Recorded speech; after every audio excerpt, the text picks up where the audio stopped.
देखो देखो 39वें सवाल से चलना है। 39वें सवाल में दिया है सी का मान है 2 माइक्रो फैरेड, इसको बेटा फैरेड में बना लोगे, ठीक है। इसके बाद उसने कहा है कि 220 वोल्ट 50 हर्ट्ज, मतलब एफ बराबर है हमारे पास में 220 वोल्ट और सॉरी वी बराबर है 220 वोल्ट और एफ बराबर है 50 हर्ट्ज। ठीक, इतनी बात समझ में आ गई। इसके बाद उसने कहा है इस क्वेश्चन में कि प्रतिघात धारा का मान वोल्टेज कालांतर में संबंध। प्रतिघात कौन सा? धारतीय प्रतिघात, धारा और कला में अंतर, ठीक है। तो एक्स सी बराबर आप जानते हैं होता है 1/ओमेगा सी और ओमेगा बराबर होता है 1/2 एफ और सी इंटू में झोंका चौक। ये कैलकुलेशन कर लेना, तुम लोगों का काम है। फिर आई बराबर ज्ञात करना है आपको, तो आई एक्स सी इसमें जुड़ा हुआ है। आई बराबर क्या हो जाएगा? आई बराबर होता है वी अपॉन एक्स सी। क्या हो जाएगा? वी अपॉन एक्स सी। ये हो जाएगा आई का मान कि धारा कितनी बह रही है। और कला में अंतर निकालना है, ये निकालना है आपको, फिर ये निकालना है, फिर कला में अंतर निकालना है। तो tan फाई बराबर होता है बेटा X C upon R. R तो कहीं है नहीं, आर तो इसमें कहीं है नहीं। उसने कहा एक प्रत्यावर्ती वोल्टेज 2 माइक्रोफैराड धारिता के संधारित्र में इतने से जुड़ा हुआ है, वोल्टेज और धारा के बीच में कला में संबंध। देखो यहाँ पे तो आर है नहीं है, तो आपको सीधा सा याद रखना है कि जब परिपथ में केवल धारिता सी जुड़ी हुई हो तब वोल्टेज 90 अंश पश्चगामी होता है, ये हमने सर्किट में पढ़ाया।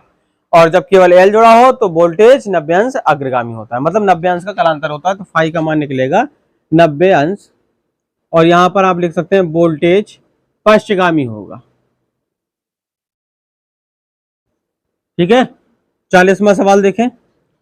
40वां सवाल ये कह रहा है कि 2 हेनरी प्रेरकत्व 100 ओम के प्रतिरोध के श्रेणी संयोजन पर एक प्रत्यावर्ती वोल्टेज। तो देखो एल का मान 0.2 हेनरी है, 0.2 हेनरी और आर का मान है 100 ओम।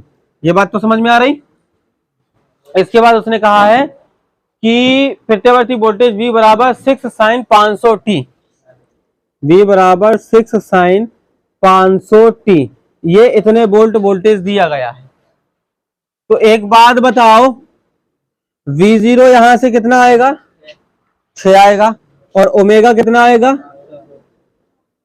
ये भी चीज निकल आई। तो उसने पूछा है इसमें कि धारा तथा लगाई गई वोल्टता के मध्य कलांतर और परिपथ में उपयुक्त तो औसत शक्ति। तो धारा और इनके बीच में लगाया गया कलांतर और औसत शक्ति, ये दो चीजें बेटा ज्ञात करना है।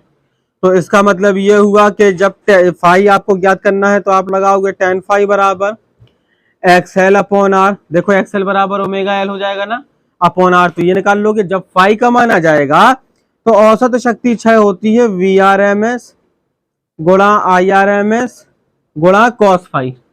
वी आर एम एस को बदल लोगे आप V0 अपॉन √2 से,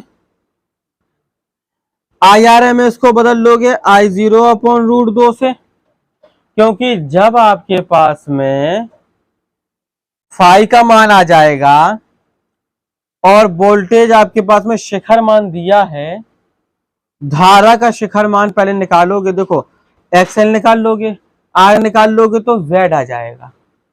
एक्सएल निकाल लोगे, आर है दिया है तो जेड आ जाएगा, जेड दिया है, V0 दिया है तो I0 आ जाएगा। तो वहां से आएगा I0 और cos फाई और फाई का मान यहां से निकाल लोगे तो यहां पर आ जाएगा। तो फाई का मान मिल गया, I0 का मिल गया, V0 का मिल गया, सब में मान रख देंगे और लगा देंगे। कोशिश करिए। 41वां सवाल देखें। संलग्न संयोजन को यदि 250 वोल्ट प्रत्यावर्ती धारा से संबंध किया जाए तो ज्ञात कीजिए प्रतिरोध के सिरों पर विभवांतर, संधारित्र के सिरों पर विभवांतर ज्ञात करना है। एक सर्किट बनाया जिसमें C और R जुड़ा हुआ है, ठीक है। ये सर्किट है, ये C जुड़ा हुआ है और ये R जुड़ा हुआ है। यहाँ पर प्रत्यावर्ती वोल्टेज जुड़ा हुआ है, ठीक है, या प्रत्यावर्ती धारा स्रोत जुड़ा हुआ है। ये C है, ये आपके पास में R है। अब वैल्यू क्या दी गई है? एक्स सी का मान 30 ओम, आर का मान 40 ओम। एक्स सी का मान 30 ओम, आर का मान 40 ओम, ठीक है। प्रत्यावर्ती वोल्टेज दिया गया है 250 दिया गया ना, ये दिया गया है 250 वोल्ट, राइट। इतनी बात क्लियर है। अब उसने कहा है कि प्रतिरोध के सिरों के मध्य विभवांतर और संधारित्र के सिरों के मध्य विभवांतर, मतलब आर के सिरों के मध्य विभवांतर और सी के सिरों के मध्य विभवांतर ज्ञात करना है। V बराबर आप जानते हैं आई एक्स सी होता है या आई एक्स एल होता है या आई आर होता है। तो हमें आर और एक्स सी का मान दे रखा है, अब हमें चाहिए सिर्फ आई का मान। तो यहां से निकालेंगे हम जेड का मान। सबसे पहले किसका मान, z बराबर क्या होता है, z बराबर होता है root R square plus X C square. इन दोनों का वर्क करके जोड़ दिया, 50 आ गया इसका z का मान। जब z का मान इसमें सॉल्व करोगे, आप लोग सॉल्व करोगे तो z का मान 50 आएगा। एटलीस्ट घर पे जाके जरा रफ अफेयर का भी खोल के देख लेना क्या हमने क्या लिखा क्लास में चलते टाइम, और फिर उसका पूरा कितना करना है, कभी कभी खोल के देख लिया करो, है ना। तो Z का माना जाएगा आपके पास है 50। अब V वोल्टेज दिया था तो I का माना जाएगा V अपॉन Z, ठीक। तो 250/50, तो ये आ गया आपके पास में कितना, 5 एम्पियर। अब जब I आ गया तो VR अगर आपको निकालना है तो VR बराबर होता है IR, ये निकाल लेना, और VC बराबर होता है IXC, तो ये निकाल लेना। देखो I का मान ये है और R का ये है और XC का ये है, बात खत्म है। तीसरी देखो आप, एक संधारित्र जिसके श्रेणी क्रम में एक 30 ओम का प्रतिरोध जुड़ा हुआ है, प्रत्यावर्ती धारा स्रोत से जुड़ा है, संधारित्र का प्रतिघात 40 ओम है, संधारित्र का प्रतिघात 40 ओम है, धारा तथा सप्लाई वोल्टेज के बीच कलांतर कितना होगा। बहुत इजी सवाल है। आर है 30, एक्स सी है 40, कलांतर ज्ञात करना है। बन गया, 4/3 आ गया, एक्स सी बटे आर, बात खत्म हो गया। 5 बराबर tan इनवर्स 4/3। 44वां सवाल देखें। 44वां सवाल कह रहा है 50 ओम का प्रतिरोधक, आर बराबर हो गया आपके पास में 50 ओम, ठीक है। इसके बाद में 20/पाई हेनरी, तो हो गया एल बराबर 20/पाई हेनरी, ठीक।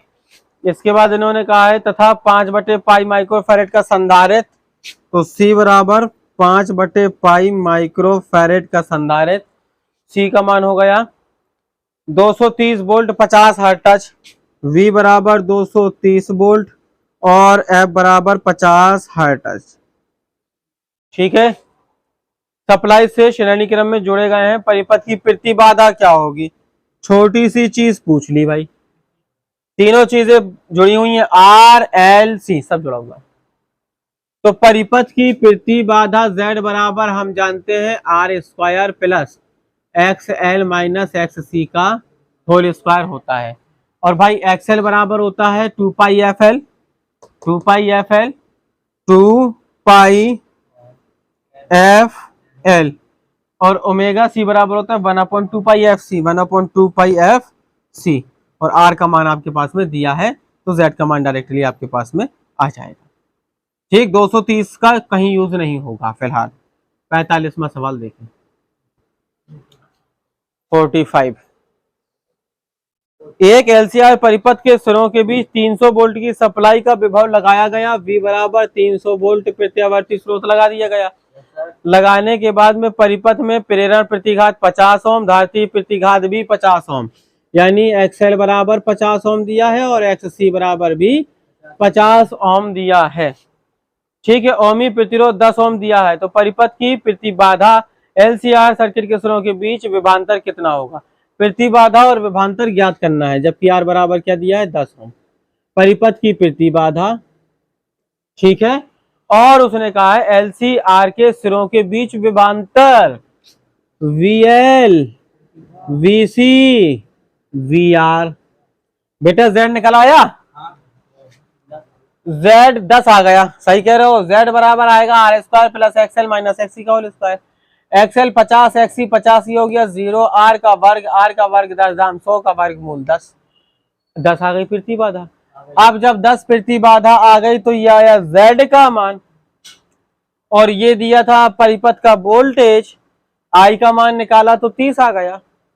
भाई Z 10 है, V 300 है, 300/10 करेंगे 30 आ गया, I आ गया, I मिल गया। अब जब I मिल गया तो VL बराबर होता है IXL, I मिल गया, XL दिया है, VC बराबर IXC, I मिल गया, XC दिया है, VR बराबर IR, हो गया सब कुछ।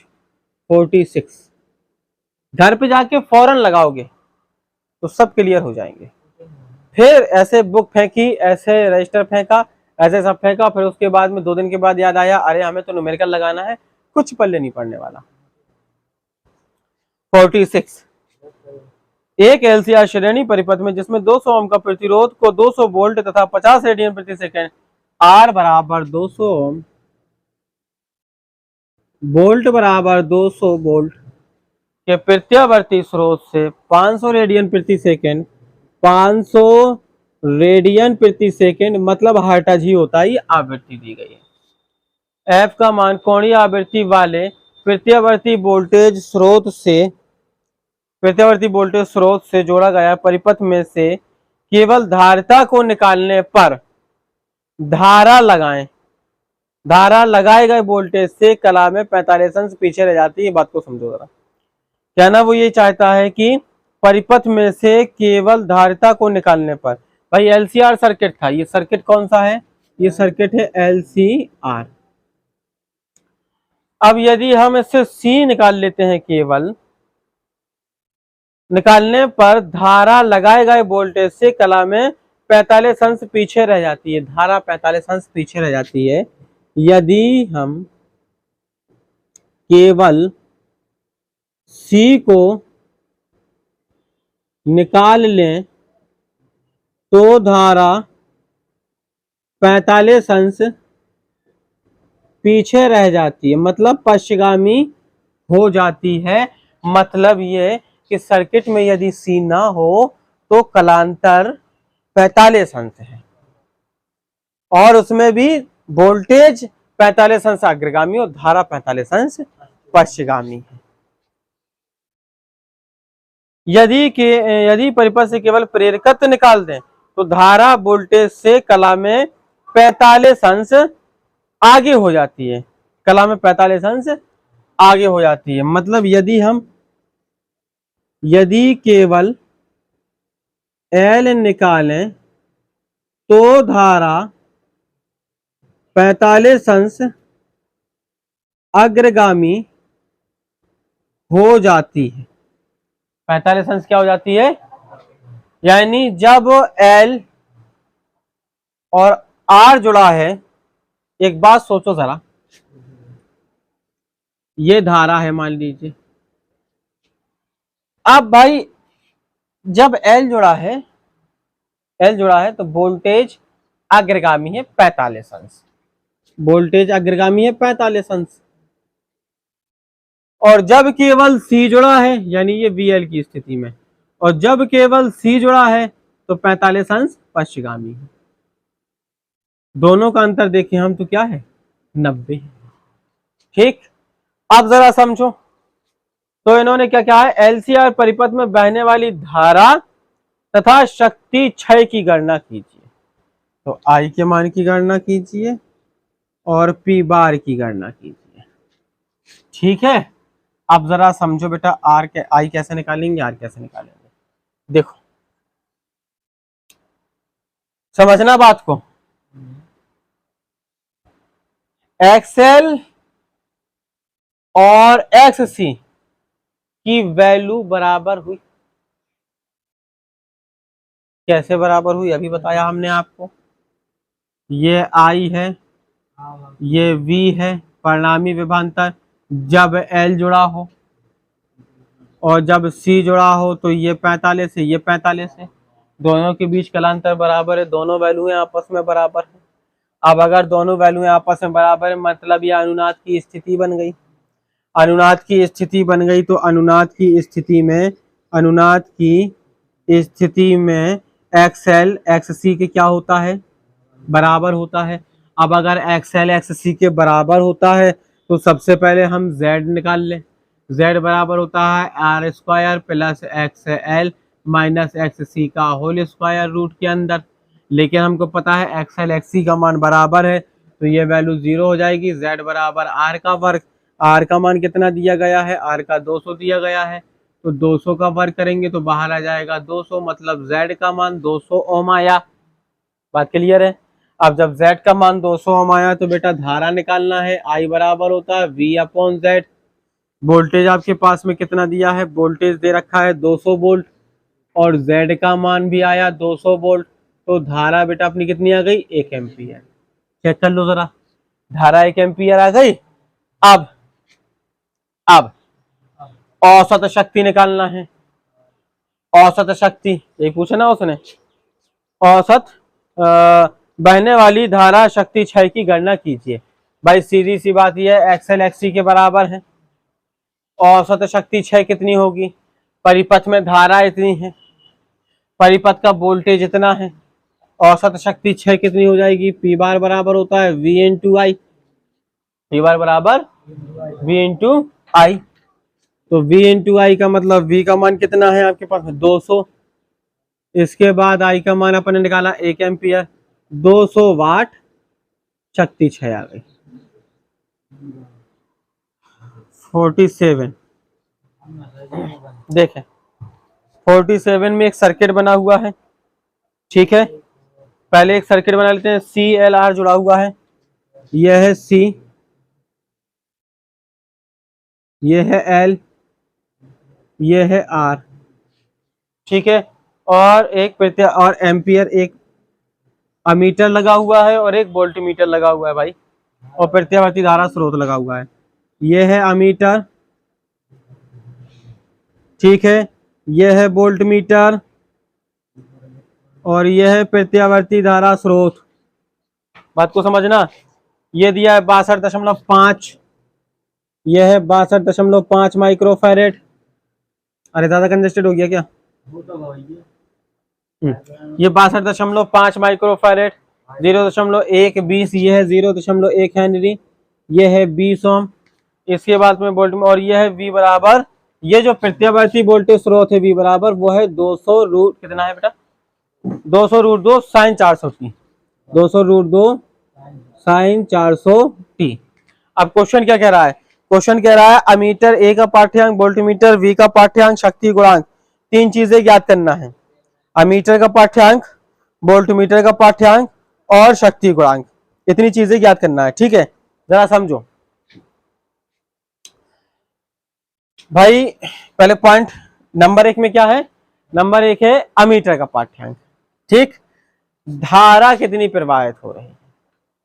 अब जरा बात को समझो, ये लगा है वोल्टेज यानी प्रत्यावर्ती धारा स्रोत, प्रत्यावर्ती धारा स्रोत 20 ओम और अमीटर तीनों श्रेणी क्रम में है तीनों श्रेणी क्रम में, ये तीनों श्रेणी क्रम में। मतलब ये हुआ कि इसमें प्रत्यावर्ती वोल्टेज कितना जुड़ा, V बराबर 200 रूट 2 साइन 400t। यहां से V0 आ गया हमारे पास में और ओमेगा आ गया हमारे पास में। परिपथ की धारा चाहिए हमें, सीधी सी बात यह है कि परिपथ की धारा चाहिए है। तो परिपथ की धारा निकालने के लिए हमें सबसे पहले I का मान जब निकालना है तो I बराबर होना चाहिए V अपॉन Z। I बराबर V अपॉन Z, यही होगा। इधर पे Z कितना काम कर रहा है सर्किट के लिए, Z मतलब प्रतिरोध, इस सर्किट के लिए कितना प्रतिरोध है 20 ओम, और वोल्टेज कितना है 200 रूट 2, ये V0 है। लेकिन परिपथ का जो वोल्टेज होता है वो V0 नहीं VRMS होता है। तो VRMS किससे निकाल लोगे, चलो यहां पे चलते हैं बताते हैं।